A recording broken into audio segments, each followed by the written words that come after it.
کہ ہمارے وزیر اعظم نے ایسی بات کہی. ہمارا اسلام، ہمارا اللہ ہمیں یہ سکھاتا ہے کہ سب کے ساتھ برابری سے چلو. کبھی ہمارے مذہب نے یہ نہیں کہا کہ دوسرے مذہب کو بری طرح سے دیکھو، بلکہ ہر وقت کہا کہ دوسرے مذہب کی بھی عزت کرو. جس طرح تم اپنے دین کی عزت کرتے ہو، دوسرے دین کی بھی عزت کرو. کبھی ایسا نہیں ہوگا وزیر اعظم کہ مسلمان کبھی بھی کسی ماں کا، کسی بہن کا منگل سوتر چھینے گا. وہ مسلمان نہیں ہے، وہ کبھی اسلام کو سمجھتا نہیں ہے. ایک شخص کو آپ مارو گے تو یاد رکھنا اس میں وہ پھر اللہ کی طرف سے کہتا ہے وہ لاکھوں کا قتل ہے، انسانی قتل ہے. وہ کیسا ہو سکتا ہے؟ میں بھی مسلمان ہوں، مگر میرے قرآن نے مجھے یہ نہیں سکھایا کہ دوسرے سے نفرت کرنا. میں اتنا ہی ہندو سے محبت کرتا ہوں جتنا میں سکھ سے، مسلمان سے محبت کرتا ہوں. میں سمجھتا ہوں وہ بھی ترقی کرے گا، ہم بھی ترقی کریں گے، اسی سے یہ بھارت اٹھے گا.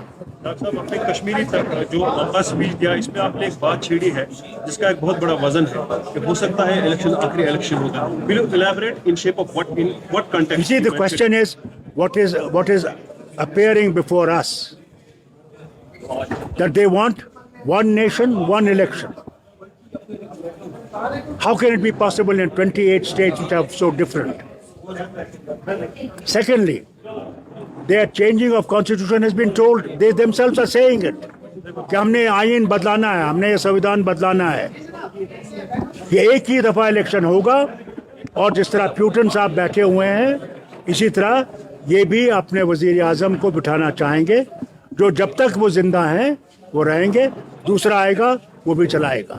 نہیں تو مجھے یہ بتائیے یہ کیوں کہہ رہے ہیں کہ 2047 تک، کیا یہ 2047 تک رہیں گے؟ وہ کیسے ہے؟ ان نے سوچ کے رکھا ہے کہ ہم نے کوئی الیکشن نہیں کرنا اور ہم نے بیٹھنا اسی کرسی پہ اور جو مرضی ہے کرنا ہے، اور کر رہے ہیں.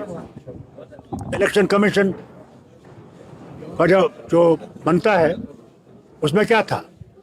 چیف جسٹس تھا of India, government of India کا تھا، اور اپوزیشن کا لیڈر تھا. چیف جسٹس کو ہٹانے کی کیا ضرورت پڑی؟ کیا ضرورت پڑی؟ خود دیکھیے آپ کہ وہاں 2 حکومت کے نمائندے ہیں، ایک اپوزیشن ہے. وہ کیا کر سکے گا؟ جو ان کی مرضی ہے وہ کریں گے. پھر تو جموں کشمیر کی اسمبلی کے جو انتخابات ہیں ان پر بھی ڈاؤٹ ہے.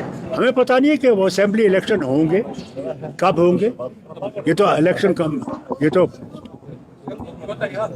سپریم کورٹ نے کہا ہے. کیا پتا اگر یہ جیت جائیں گے کہ سپریم کورٹ بھی دبا دیں گے، کوئی پتہ نہیں. کینڈیڈیٹ نارس کا سب سے اناؤنس کیا کہ سجاد اول کو ہی سپورٹ کریں گے. اس سے پہلے 2 دن عمر صاحب نے کہا تھا کہ ان کو کسی کی سپورٹ کی ضرورت نہیں ہے، جبکہ الطاف بخاری نے کہا مجھے افسوس اس بات کا ہے، افسوس اس بات کا ختم ہے، نئے چہرے آنے چاہیے. مجھے افسوس اس بات کا ہے. میں تینوں سے گزارش کرنا چاہتا ہوں، وہ آزاد صاحب ہوں، سجاد لون صاحب ہوں، وہ اپنے بخاری صاحب ہوں. انہیں یہ دیکھنا چاہیے جن کی طرف سے وہ کھڑے ہیں ان کا رویہ کیا ہے مسلمانوں کے لیے. بس میں ان سے یہی کہنا چاہتا ہوں، جن مسلمانوں کو یہ برگلا رہے ہیں آج، کیا وہ مسلمان کل بچیں گے اگر یہ واپس آئے؟ نہ صرف جموں کشمیر کے، کیا ہندوستان کے مسلمان کی عزت رہے گی یا نہیں رہے گی؟ ان سے یہ سوال پوچھیے. مجھے افسوس ہے. اللہ ان کو صحیح راستہ دکھائے. ڈاکٹر صاحب، الیکٹرسٹی کرائسس کافی زیادہ چل رہی ہے، اس میں metered and non metered as well, ان کو بھی بلز کافی زیادہ آ رہی ہے، لیکن الیکٹرسٹی کرائسس کافی زیادہ ہے. We will go through many crises. If these people come, there will be far greater crisis than what you are facing today.